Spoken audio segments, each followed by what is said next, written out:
নাহমাদুহু ওয়া নুসাল্লি আলা রাসূলিল কারীম আম্মা বাদ ওয়া আনতুমুল ফুকারা।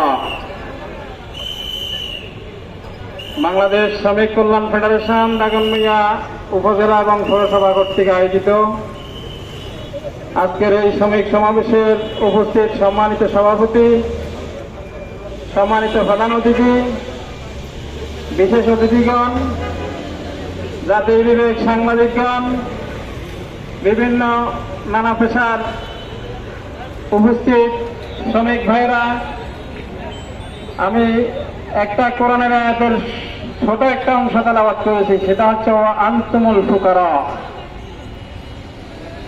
আল্লাহ রাব্বুল আলামিন পৃথিবী জন্মের শুরু থেকে বৈষম্য রাখেন নাই। আল্লাহ রাব্বুল আমরা বৈষম্যের জন্য এখন আন্দোলন করতেছি।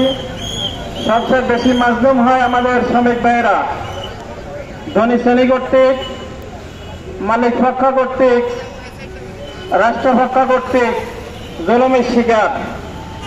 আমরা এই জুলুম থেকে বের করে নিয়ে আসার জন্য বাংলাদেশ শ্রমিক কল্যাণ ফেডারেশনে কাজ করি। আমাদের শ্রমিক ভাইদের কল্যাণে, শ্রমিক কল্যাণ আমরা কোথায় থেকে রাখলাম? রব্বানা আতিনা ফিদ দুনিয়া হাসানাতাও ওয়া ফিল আখিরাতি হাসানাতাও ওয়া কিনা আযাবান নার। আল্লাহ রাব্বুল আলামিন বলতেছেন, প্রথমে দুনিয়ার কল্যাণ, তারপরে বললেন আখিরাতের কল্যাণ, এরপরে কবরের আযাব থেকে ফানা।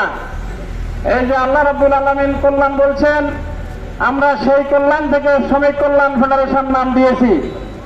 প্রিয় উপস্থিতি, কেউ শ্রমিকদের প্রতি জুলুম করবেন না, কেউ অহংকার প্রদর্শন করবেন না।